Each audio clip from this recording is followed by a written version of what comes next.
dia da vitória, né? Esta foto, na verdade, a gente comentou ontem, né? É de 2 de maio, antes da tomada efetiva, da derrota definitiva de Berlim, que foi dia 8, e do dia da vitória, dia 9, hoje, completando 80 anos. Então, mas é uma foto que passou a história, né? Uma foto realmente maravilhosa que passou a história. Eles lá em Moscou estão muitas horas, em geral, 6 horas, deixa eu ver se é isso mesmo, nesse momento, se é 6 horas à frente, tá? Eles estão 6 horas à frente, então a celebração agora, ó, 7, 8, 9, 10, 11, meio-dia, já passou de meio-dia lá. Então a celebração matinal já rolou, vai ter o dia inteiro, e o ponto culminante foi o discurso do Putin e o desfile militar, não apenas militar, mas o desfile militar, na qual o Putin disse que a Rússia seguirá como barreira inquebrantável contra o fascismo. Foi o discurso de Putin agora pela manhã, que já acabou, né? Já acabou. Eu vou mostrar aqui um trecho do discurso. O discurso está em russo, ainda não saiu legendado em português, e está tendo uma tradução simultânea em inglês, então tá dureza, né? Tá aqui o discurso. Dear citizens of the Russian O Denilson disse que está passando na Telesur, sim, está passando ao vivo na Telesur as celebrações, mas o discurso já acabou. Eu vou mostrar aqui o trechinho, então. Friends, the dear guests, comrades, soldiers and naval sailors, sergeants and ensigns, Comrades, midshipmen, officers, generals and admirals, I congratulate you on the 80th anniversary of the victory in the Great Patriotic War. Today, we're all united by feelings of joy and grief, então, pride and gratitude. eu já falo alguns dos pontos principais. Deu para entender o comrades ali, né? Interessante, vocês vejam quem está ali pertinho dele. Nessa foto está aparecendo, mas é o Xi, né? Lugar de enorme destaque. Perdão. Para de bobagem. Freedom and peace. Então é isso, né? Tem o desfile militar. Ali o Xi é logo atrás dele, que está alguém traduzindo para o Xi do russo para o chinês. Strong né? on all the heights and all the borders. Maduro, grande destaque para Maduro esses dias todos.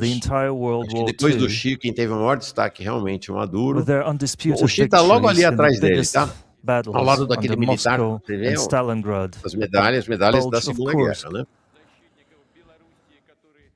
Evacuated. Aí vai, segue em frente. Desculpa, quem sabe inglês, me desculpe, eu tô passando assim, olha, bonita, né, a cena, porque não vai dar pra gente, tá? Soldado, é sempre o túmulo, né, do soldado desconhecido, 26 milhões de mortos, né, 26 milhões de soviéticos, de cidadãos e cidadãs soviéticos mortos lá. Muito impactante essa imagem, né? Lá na Praça Vermelha. Tá o Kremlin lá atrás. Já tive lá. Depois eu conto a história. Já tive lá quando o muro estava caindo. Gorbachev. Ali, ó, tá vendo? O Xi bem ao lado do Putin. Depois vai ter, em algum momento, mostram Lula bem de passagem, mas mostram. Tá aí. Lula e Janja, também aqui tem uma tradutora ali, né? Todo mundo com tradutor ali para. We will forever rely on our unity Bonita in essa military imagem. and peaceful labor, in achieving strategic goals. Tá aí. Tá? Então, esse foi o discurso, continuam as celebrações lá do Dia da Vitória. Importante a presença do presidente Lula lá, uma decisão que deve ser elogiada de ter ido ao Dia da Vitória numa celebração em que nenhuma das potências ocidentais se fez presente.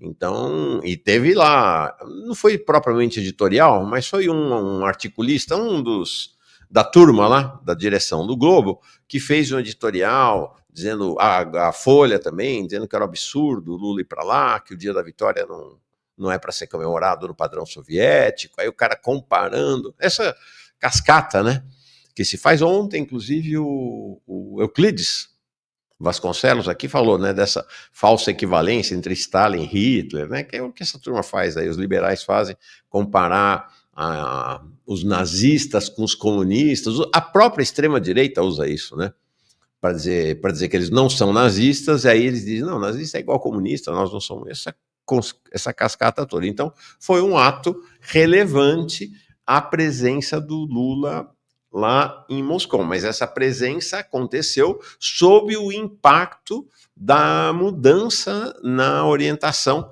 da política externa brasileira nesse mandato Lula III, em que o governo tirou o pé do acelerador da presença brasileira no BRICS. Ó, tem a Dilma lá no banco, mas a Dilma é a Dilma, não é o governo brasileiro. A Dilma não tem, desse ponto de vista, não tem nada a ver com o governo brasileiro.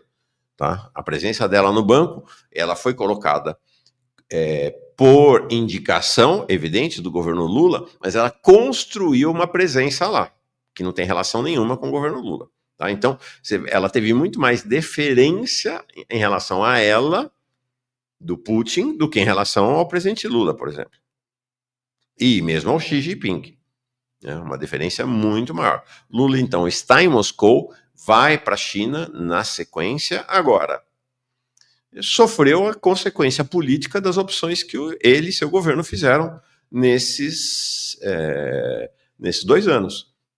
De afastamento dos BRICS, de privilégio à relação no âmbito do G20, de subordinação ao governo dos Estados Unidos, pensávamos que era uma subordinação somente ao governo Biden e ao Partido Democrata, que é um partido hoje o PT hoje cada dia mais parecido com o Partido Democrata dos Estados Unidos, mas não, né? Mesmo agora, no governo Trump, essa relação subalternizada continua, como a gente está vendo, viu agora, mostramos aqui bastante com a viagem do Haddad lá para os Estados Unidos, numa postura, a palavra delicada é rastejante, né?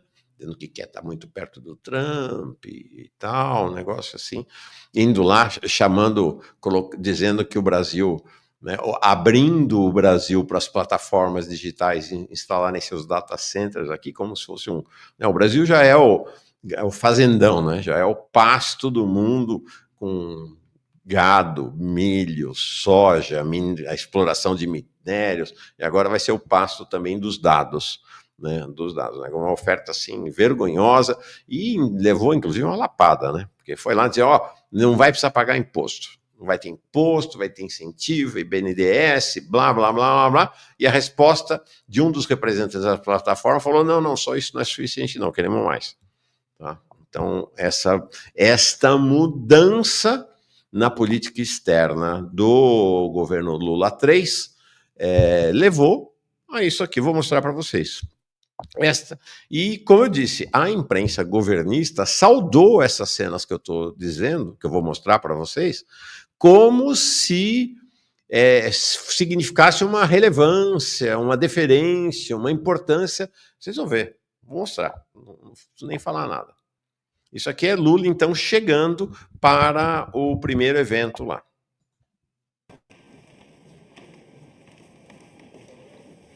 Então, essa cena está sendo vendida pela mídia governista como um sinal, porque eles deram esse abraço e tal, dessa relevância, dessa intimidade entre eles.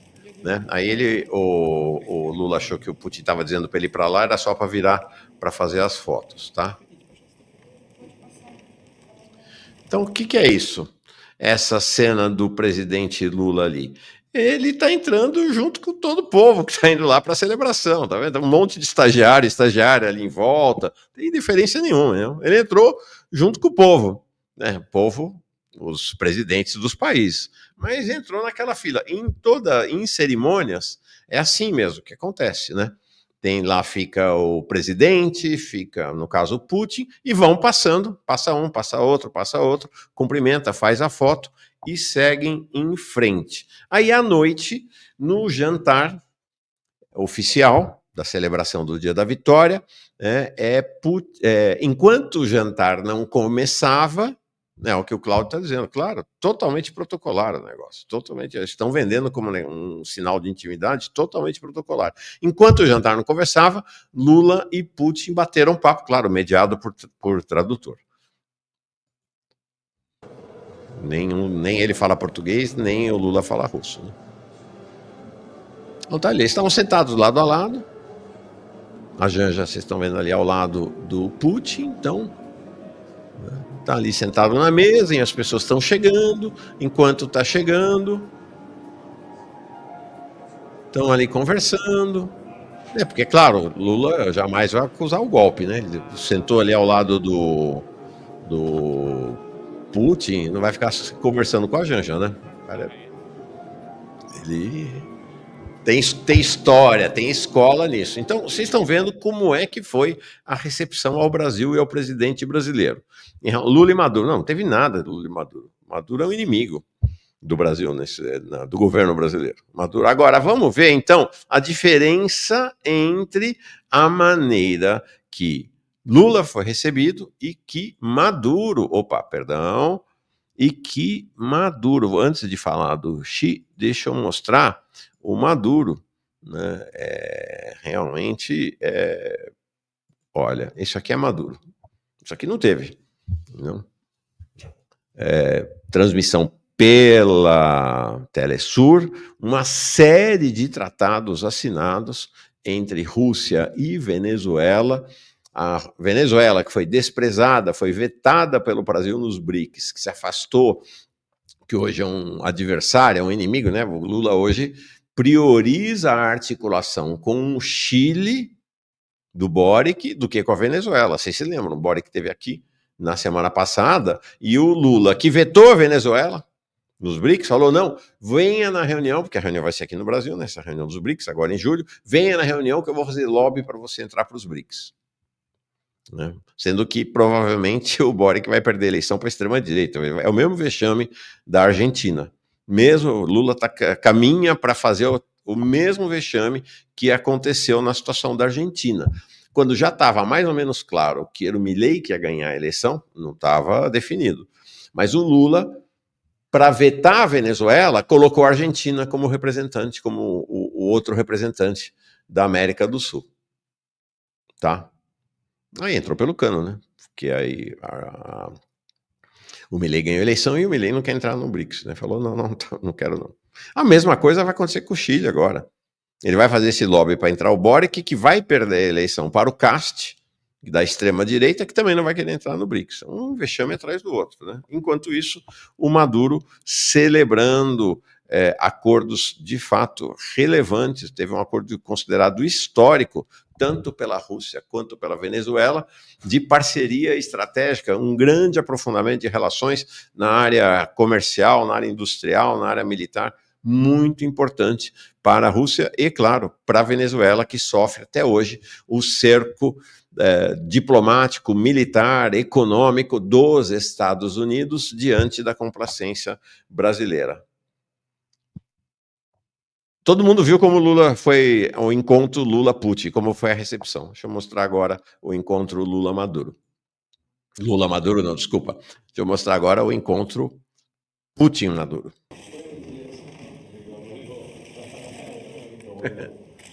Acorda.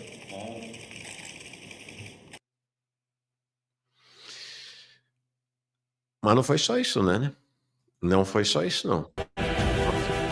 En su segundo día de visita a la Federación de Rusia, el presidente de la República Bolivariana de Venezuela, Nicolás Maduro, prosiguió su agenda de trabajo en el exterior, con una reunión entre las delegaciones oficiales para profundizar lazos de hermandad y cooperación en diversas áreas. En ese sentido, el jefe de Estado venezolano y su homólogo ruso, Vladimir Putin, firmaron un tratado de cooperación estratégica y apoyo mutuo que eleva mucho más el nivel de las relaciones políticas y diplomáticas para el desarrollo de planes conjuntos en distintas áreas estratégicas. De esta forma se incrementa el número de convenios entre Rússia e Venezuela. Tá aí. Deu para notar a diferença? Alguém pergunta aqui se vão tratar do Papa. Sim, vão tratar do Papa. Não, alguém diz que o Putin é um baixinho perto do Maduro. Bom, perto do Maduro acho difícil não ser baixinho. O Lula mais ainda. Mas é difícil para ser grandão para poder ombrear com o Maduro. O cara acho que tem mais de 1,90 m. Tá? E aí, o Xi Jinping. Vocês viram o Lula. Vocês viram o Maduro. Agora, olha o encontro do Putin com o Xi Jinping.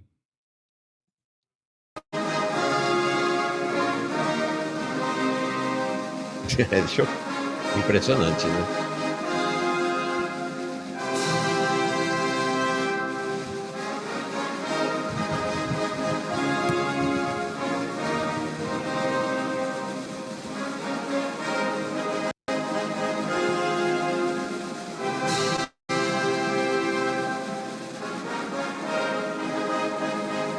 A tropa ali, a banda militar tocando.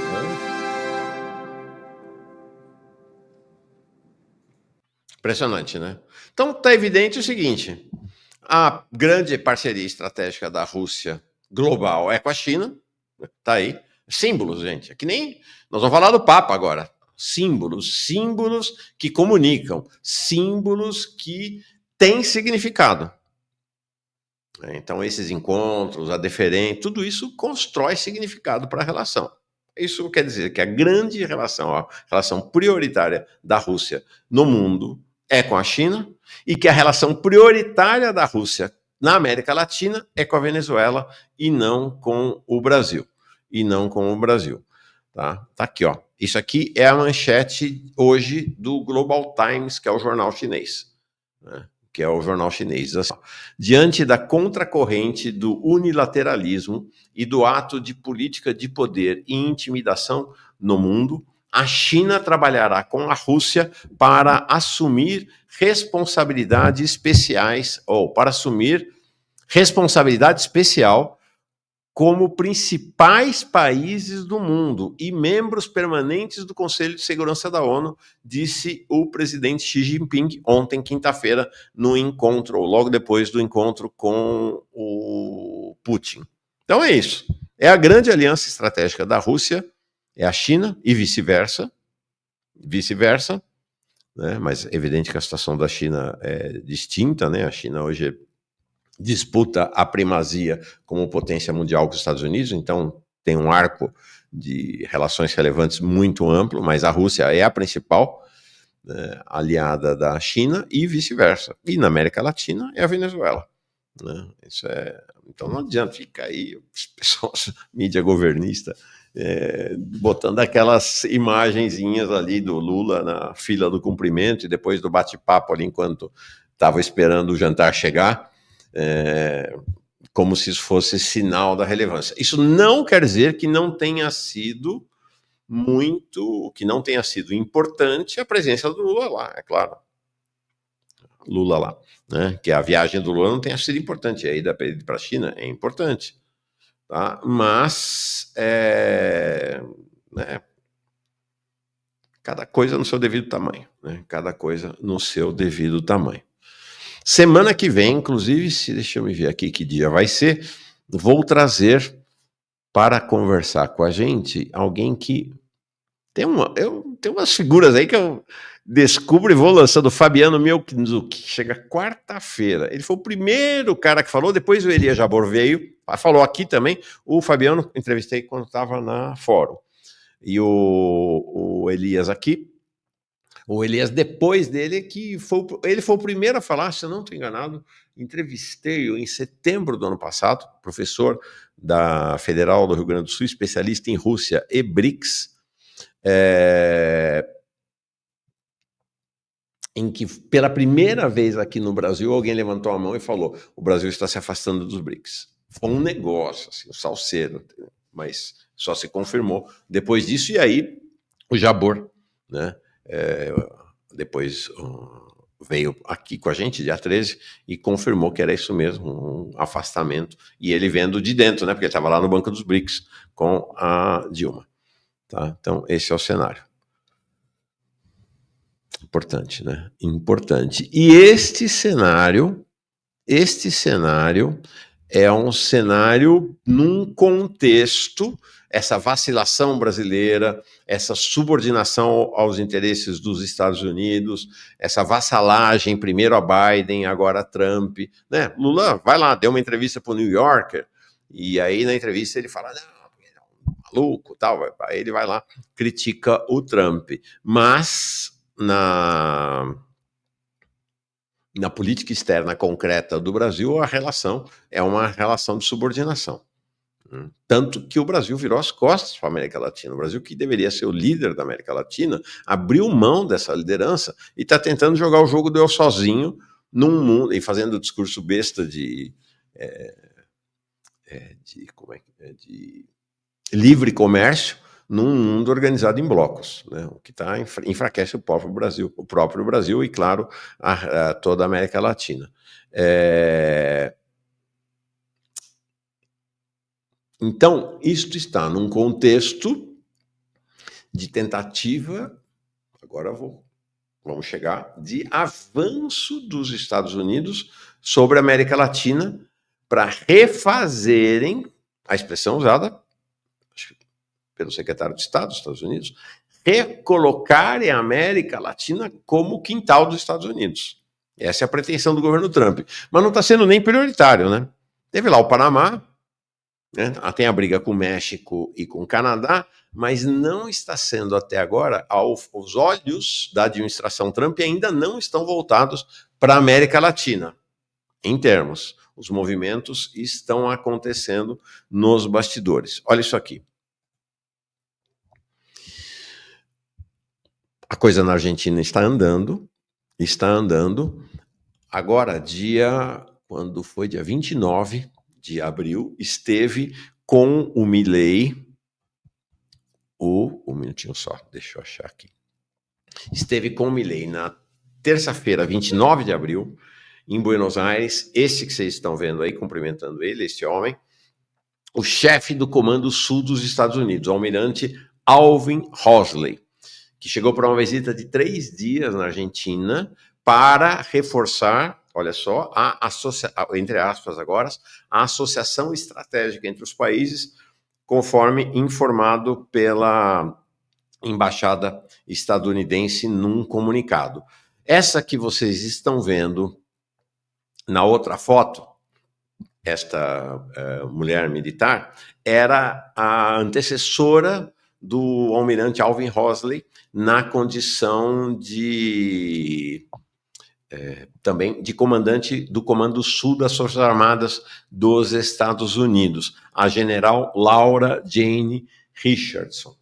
Então, vamos ver. Em 2024, abril de 2024, ainda governo Biden, é preciso também entender o seguinte, diferentemente do que acontece aqui no Brasil, essa coisa desenxabida, sem espinha dorsal, os Estados Unidos têm uma política de Estado. É um país imperialista, tem um projeto do império. Então, há modificações? É claro que há modificações. Há uma mudança grande na estratégia agora? Há. Mas, por exemplo, a dominação da América Latina e, através da América Latina, do fluxo de comércio, do fluxo militar, do fluxo de controle desse canto do mundo, é sempre uma prioridade para os Estados Unidos. Então, a generala Laura Jane Richardson esteve em 2024 lá com o Milei, governo Biden. Qual foi o objetivo dela? Esse encontro, inclusive, acontece lá, visitar o Ushuaia, lá na Patagônia, lá embaixo, para instalar um porto, tá? Instalar uma base naval dos Estados Unidos lá, para evitar como sempre, como foi no Panamá, igualzinho o processo do Panamá, para evitar um possível, porque era o que estava se já aventando na época, um financiamento chinês para a construção de um porto logístico com acesso à Antártica e ao Estreito de Magalhães. E aí, assim, ela foi para lá e não estava nem previsto que o Milei fosse. Aí o Milei foi lá. Aí essa cena dos dois lá no Ushuaia, cumprimentou e anunciou que de fato ia rolar, que não ia ter nada dessa história de conversa com a China e que iria rolar essa base naval. Então agora, duas semanas atrás, veio o sucessor da generala Laura, o almirante Alvin Hosley, de novo para ir até o Ushuaia. Eles foi para Buenos Aires, dessa vez o Milei não foi para o Ushuaia, e de lá ele foi para o Ushuaia, lá para a região da Terra do Fogo, para já supervisionar o início dos trabalhos de instalação de uma base naval dos Estados Unidos lá. Totalmente estratégica. Este movimento, e aí eu queria acrescentar esta questão, este movimento que está acontecendo, não está acontecendo apenas lá. Não está acontecendo apenas lá. Presta atenção. Isso aqui é uma reportagem que saiu ontem neste veículo chamado DefesaNet. O DefesaNet é uma publicação voltada para a área militar, tradicional, vocês estão vendo lá, 25 anos. Respeitada, vinculada realmente aos militares. É um pessoal que vive desse universo aí dos bastidores dos militares. Olha a notícia que eles deram ontem. Os Estados Unidos estão articulando acesso estratégico a Fernando de Noronha e Natal sob a alegação de direito histórico e investimento bélico. O que é o direito histórico? Estamos falando, sabe de quando? Segunda Guerra Mundial. Essa aí é a base que os Estados Unidos construíram em Natal na Segunda Guerra Mundial. Pois é, os caras... direito histórico de onde? Direito histórico, eles estão falando da Segunda Guerra Mundial. Né? E a coisa está rolando nos bastidores, tá? Não tem nada ainda muito... não tem nada oficializado. Vou ler aqui a reportagem, tá? Que vale a pena. Diplomatas vinculados a setores republicanos dos Estados Unidos, diretamente associados ao núcleo político do presidente Trump, vêm articulando com interlocutores brasileiros, não fica claro quem são, o uso irrestrito do aeroporto de Fernando de Noronha e da base aérea de Natal. Deu para entender? Lá no Ushuaia, na Terra do Fogo, eles controlam o sul, tá certo? Da América do Sul e essa região da Antártica e o sul do globo, e aqui em cima, né, controla a região do Equador, acesso à África, tá? Para fechar, né? E aí lá, mais em cima um pouco, o Panamá, né? Aí depois mais em cima um pouco, o próprio Estados Unidos. Então vamos lá. Então, para o uso irrestrito do aeroporto de Fernando de Noronha e da base aérea de Natal, no Rio Grande do Norte. O argumento empregado remete ao conceito de direito histórico de retorno operacional. Incrível isso. Com base em investimentos realizados pelos Estados Unidos durante a Segunda Guerra e que prosseguiram na Guerra Fria nos anos 50. O mesmo argumento foi utilizado para a retomada do canal do Panamá, que já aconteceu, né? A alegação do Trump foi: os Estados Unidos construíram, pagaram e defenderam a instalação durante o século XX. É direito nosso. E aí, de fato, empurraram a China para longe e assumiram o controle do canal do Panamá. No caso brasileiro, trata-se de ativos geoestratégicos de alto valor. Fernando de Noronha, como sensor base no Atlântico Sul Equatorial, e a base aérea de Natal como um hub logístico, né, de distribuição transcontinental, compatível com operações aéreas interteatrais, ou seja, de ações de guerra, e como base de prontidão para projeção sobre África Ocidental e o litoral norte sul-americano. Então, é isso. Então, começou a pressão, né? Vamos ver se o governo Lula vai ceder ou não. Mas está evidente esta ofensiva do império.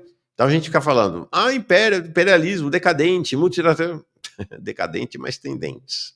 Tem dentes e mordem, né? E nesse momento essa ofensiva, então, para tentar fechar militarmente a América do Sul. Aí fazem pressão na Venezuela e tem a Colômbia, né? Tem uma série de bases dos Estados Unidos. Eles estão apostando na derrota do Petro e da esquerda, né, da esquerda lá na Venezuela, na Colômbia, na próxima eleição, para que a Colômbia volte a ser um protetorado dos Estados Unidos, né? Seria então Brasil, Argentina e Colômbia, eles fecham a América do Sul, tá? Um cenário realmente preocupante.